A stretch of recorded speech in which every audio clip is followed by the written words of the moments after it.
Hello everyone and welcome back to the channel. So in today's video, I'll be teaching you guys how to mark your items or your sold products over at Depop for your online store as shipped.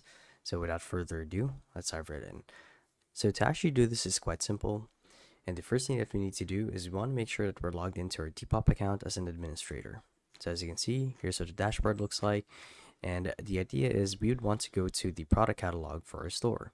Now there are a couple ways to get there, but I actually haven't have my shop set up yet.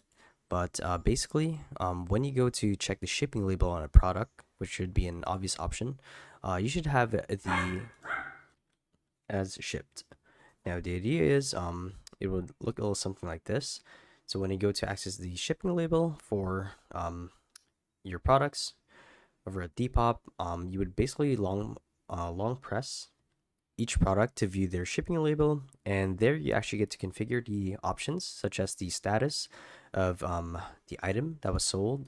So if it was actually received by the buyer, you can actually mark it as ship already, and that should be it.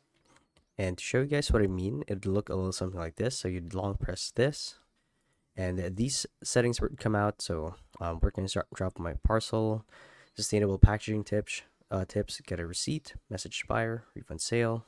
So this would be on the buyer side. Now, if you were on the seller side, you'd have the option to change the status as shipped once it has left your inventory.